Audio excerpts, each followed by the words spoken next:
예레미야 6장 16절에서 21절까지 보겠습니다.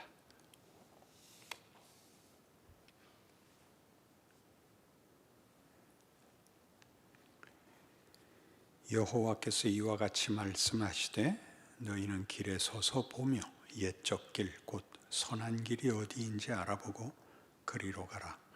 너희 심령이 평강을 얻으리라 하나 그들의 대답이 우리는 그리로 가지 않겠노라 하였으며 내가 또 너희 위에 파수꾼을 세웠으니 나팔 소리를 들으라 하나 그들의 대답이 우리는 듣지 않겠노라 하였도다. 그러므로 너희 나라들아 들으라. 무리들아 그들이 당할 일을 알라. 땅이여 들으라. 내가 이 백성에게 재앙을 내리리니 이것이 그들의 생각의 결과라. 그들이 내 말을 듣지 아니하며 내 율법을 거절하였음이니라. 시바에서 유향과 먼 곳에서 향품을 내게로 가져오면 어찌미냐. 나는 그들의 번제를 받지 아니하며 그들의 희생 제물을 달게 여기지 않노라. 그러므로 여호와께서 이와 같이 말씀하시니라. 보라, 내가 이 백성 앞에 장애물을 두리니 아버지와 아들들이 함께 거기에 걸려 넘어지며 이웃과 그의 친구가 함께 멸망하리라. 예레미야는 유다의 멸망기에 선지자 활동을 하고 하나님의 심판과 진노를 선포하는 내용들로 가득 차 있어서 반복적으로 유다 백성들의 신앙적인 실패와 잘못된 고집들을 꾸짖는 것이라서 다 읽기 싫어하는 성경책 중에 아마 으뜸일 겁니다. 그런데 이 구약 성경에 자주 등장하는 선지서들에서 선지자들의 꾸중은 그 꾸중하는 것이 사법적 선고가 아니고 호소라는 사실을 유념해야 됩니다. 우리 예전에 부모들이 자식을 꾸짖을 때 자식하고 둘이 앉아서 너 이제 앞으로 3번만 더 용서하고 3번 다 지나면 너 죽인다 이런 식으로 얘기하는 게 아니라 집안에서 또 큰 소리로 꾸짖고 다른 가족들 다 듣게 어머니 친구들 만나면 다 거기다가 또 우리 자식이 공부 못한다 말 안 듣는다고 막 화내고 그래서 온 동네 방네에 소문이 나서 창피했던 그런 기억과 또 남의 경우를 보았을 것입니다. 하나님께서 이상하게 이 화를 그런 하나님이 무슨 감정을 동원하고 누구에게 당신의 속을 끓이는 것을 하소연할 필요가 있나 싶게 선지서에서는 이런 표현이 반복적으로 나옵니다. 가장 우리에게 익숙한 그리고 대표적인 것은 이사야 1장입니다. 한번 제가 읽겠습니다. 이사야 1장 전체가 이런 하나님의 꾸중이고 진노고 심판이고 분노이면서 하소연입니다. 유다 왕 우시야와 요담과 아하스와 히스기야 시대에 아모스의 아들 이사야가 유다와 예루살렘에 관하여 본 계시라. 하늘이여 들으라. 땅이여 귀를 기울이라. 여호와께서 말씀하시기를 내가 자식을 양육하였거늘 그들이 나를 거역하였도다. 소는 그 임자를 알고 나귀는 그 주인의 구유를 알건만은 이스라엘은 알지 못하고 나의 백성은 깨닫지 못하는도다 하셨도다. 슬프다. 범죄한 나라여 허물진 백성이요 행악의 종자요 행위가 부패한 자식이로다. 그들이 여호와를 버리며 이스라엘의 거룩하신 이를 만홀히 여겨 멀리하고 물러갔도다. 너희가 어찌하여 매를 더 맞으려고 패역을 거듭하느냐. 온 머리는 병들었고 온 마음은 피곤하였으며 발바닥에서 머리까지 성한 것이 없이 상한 것과 터진 것과 새로 맞은 흔적뿐이거늘 그것을 짜며 싸매며 기름으로 부드럽게 함을 받지 못하였도다.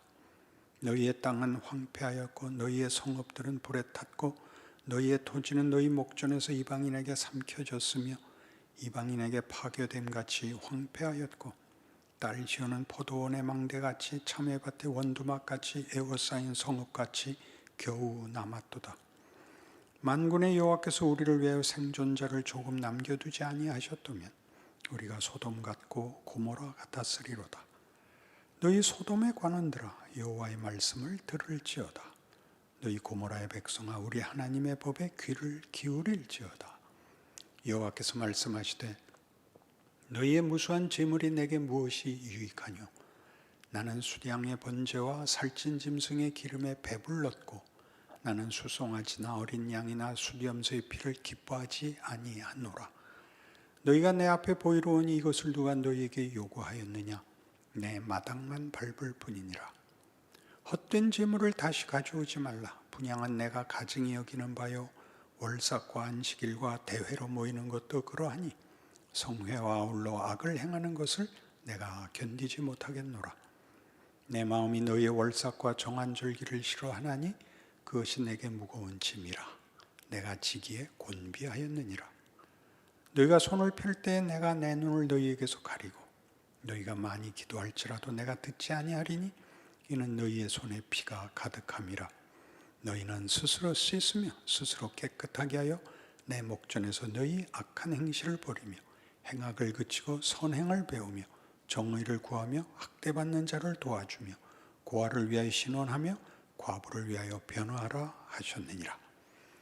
이런 하나님의 애끓는 분노, 하소연이 말하자면 심판과 하나님의 분노의 진정한 핵심된 내용이라면 또한 우리의 기도도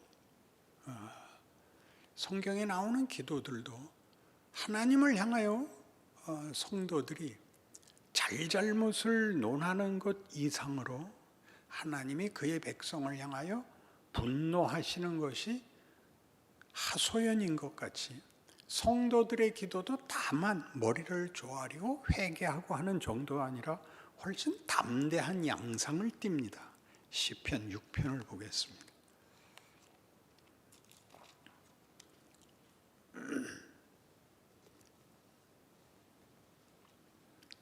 시편 6편 여호와여 주의 분노로 나를 책망하지 마시오며 주의 진노로 나를 징계하지 마옵소서. 여호와여 내가 수척하였사오니 내게 은혜를 베푸소서. 여호와여 나의 뼈가 떨리오니 나를 고치소서. 이거 엄청난 겁니다. 그만하세요. 밥부터 주고 얘기하세요. 이렇게 대꾸하듯이 기도문이 되어 있습니다. 제가 잘못했습니다. 정말 그랬군요. 이런 말이 아니라 분노로 책망하지 마시고 진노로 징계하지 마십시오.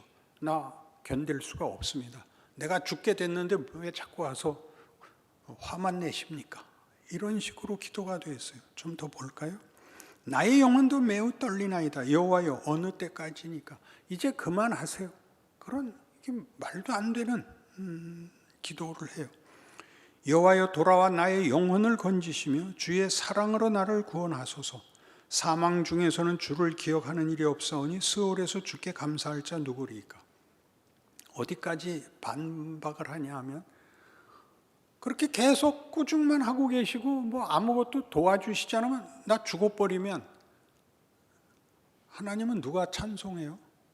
하나님이 하나님인 줄 누가 알아줘요? 그렇게 돼 있어요. 살려놓고 얘기하셔야 될 거 아니에요. 이런 기도가 있다는 것 상상하는 것만으로도 죄인 것 같아요. 그죠? 하나님이 화를 내는 건 정당하죠. 우리는 하나님은 옳고 우리는 늘 우리가 그러니까 일이 생기면 하나님은 꾸중을 하고 우리는 회개를 해야 하고 무릎을 꿇어야 한다고 생각하는데 뜻밖의 하나님이 화를 내실 때도 다만 아까도 얘기한 것 같이 사법적 선언이 아니라 이런 어떤 마음에 더 깊은 말하자면 애정과 놓을 수 없는 우리를 향한 그의 사랑이 하소연으로 쏟아져 나오는 것 같이 이 고난을 받는 백성들이 제가 잘못했습니다. 이렇게 기도가 나오는 것 이상으로 하나님 우선 살려놓고 얘기하시죠. 이건 제가 견딜 수가 없습니다. 그리고 늘 화만 내십니까? 이런 식의 반문이 나온다는 것은 우리를 놀라게 합니다. 예레미야를 읽는다 그러면 이제 유다는 망하게 되었고 하나님이 화를 내셨고 이제는 너희는 바벨론에 팔려가고 너희는 회개해야 되고 너희는 몹쓸 놈들이다, 이렇게 이분법적으로 잘잘못으로 딱 치고 들어오지 않고 그들의 잡혀감을 안타까워하고 그러게 내가 뭐라 그랬느냐, 진작 말을 좀 듣지, 이렇게 됐단 말이에요. 그렇다면 쉽게 이스라엘 역사에는 유명한 사건이 있었잖아요. 히스기야 때 랍사게가 산헤립이 랍사게를 보내서 예루살렘을 포위했을 때, 그때 거의 멸망 직전에서 이사야를 보내서 걱정 말아라 하시더니 밤중에 하늘 천사들이 내려와서 18만 명을 쳐버려서 그들이 전멸하고 산헤립이 도망가서 자기 신전에 숨었다가 부하들 손에 죽죠.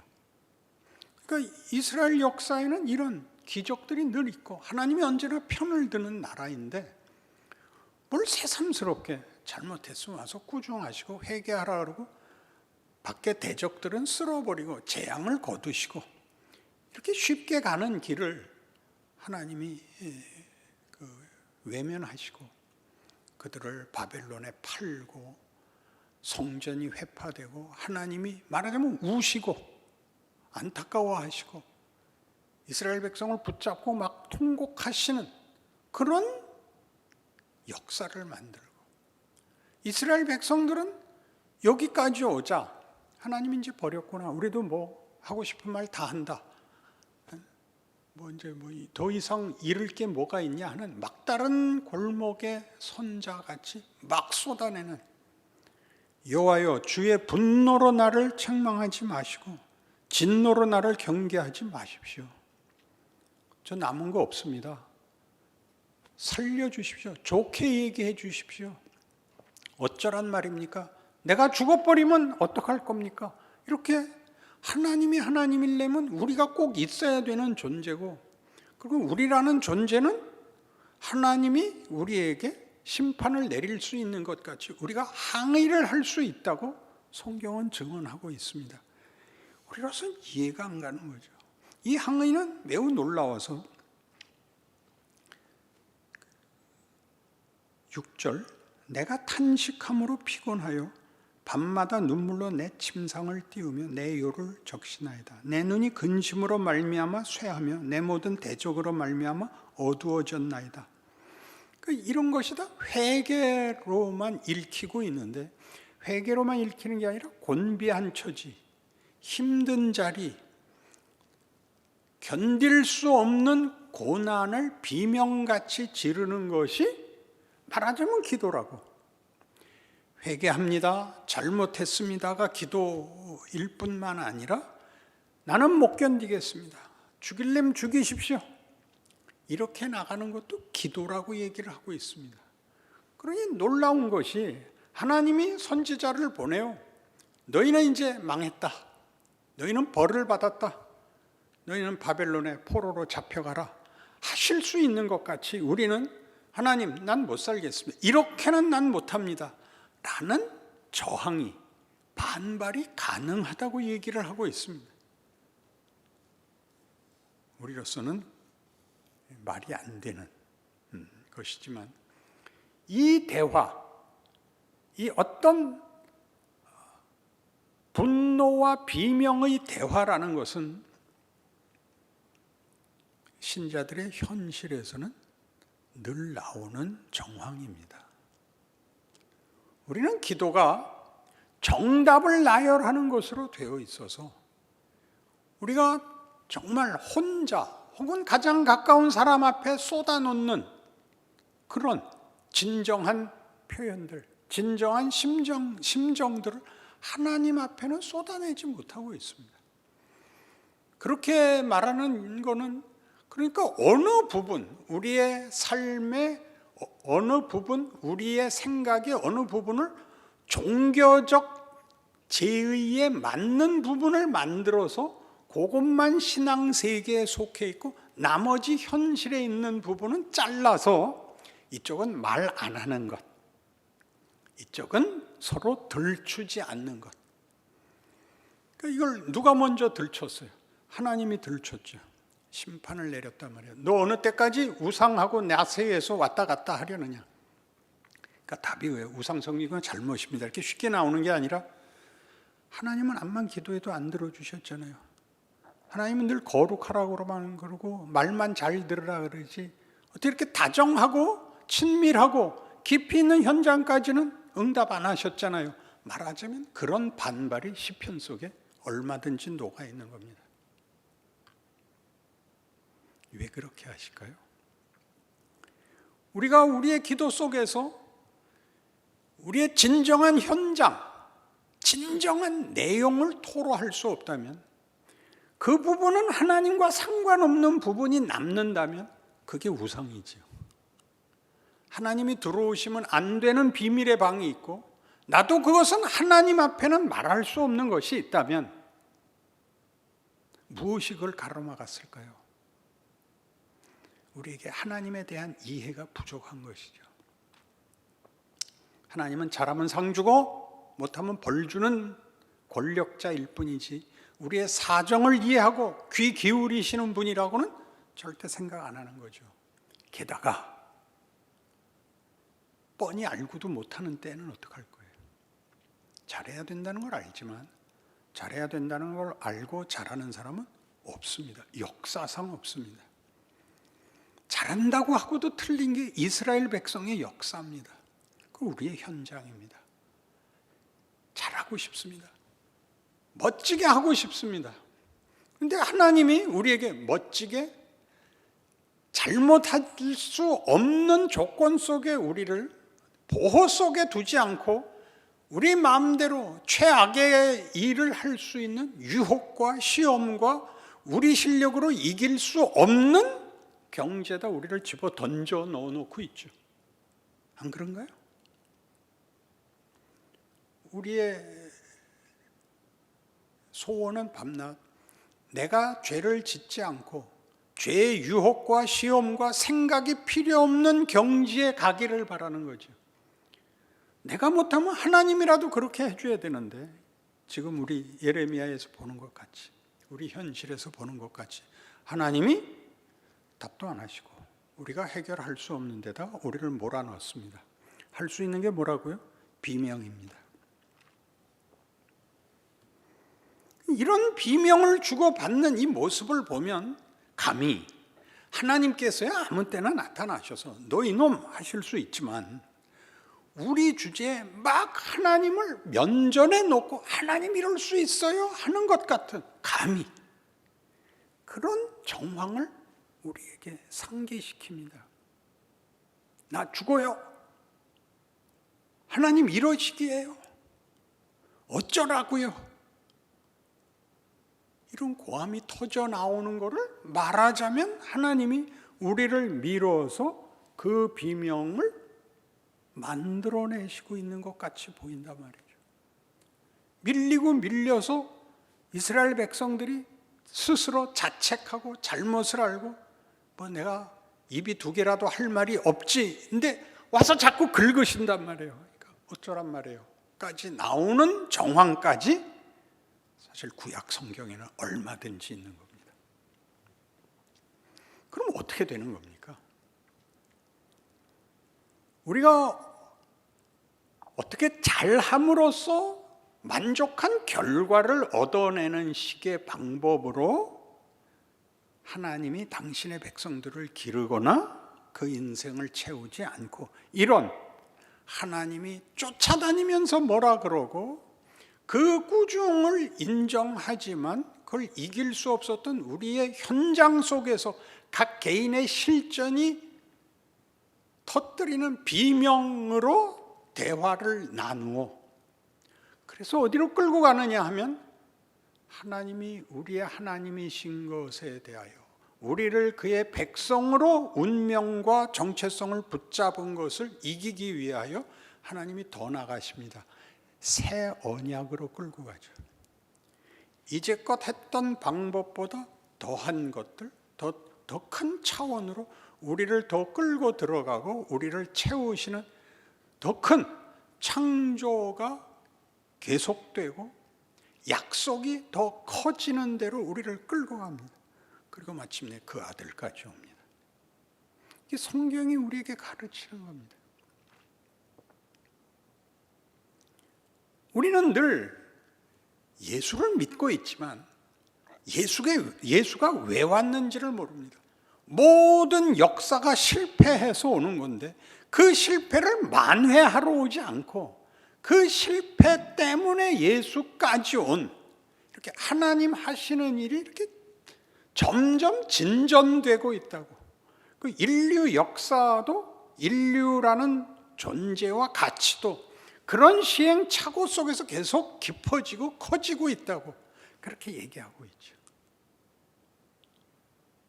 그러니까 단방에 초시간적으로 모든 정황이 무시된 상황에서 잘잘못을 구별하는 기독교 신앙에서 벗어나야 됩니다.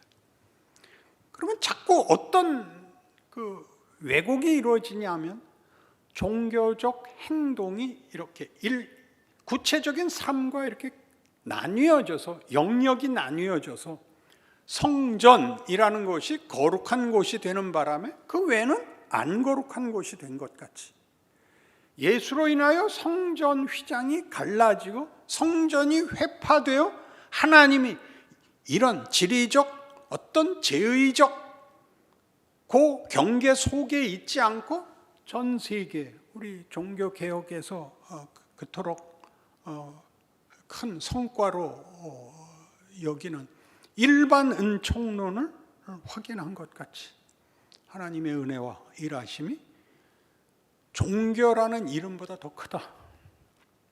왜냐하면 하나님이 창조주시고 섭리자시고 심판자이시기 때문에 하나님의 은총과 하나님의 일하심이 거부되거나 외면되는 자리와 그런 사람은 없다. 역사를, 현실을 하나님이 일하시고 우리에게 도전하시고 우리의 반응을 요구하시고, 다만 서로 세상에서 답이 없기 때문에 나누는 증오심, 보복이 아니라 더 가자는 도전으로 그래서 더 큰 약속으로 우리를 불러내고 있다는 사실에 우리가 놀라야 됩니다. 놀라야 됩니다. 신앙이 좋으면 다 거의 정적으로 됩니다.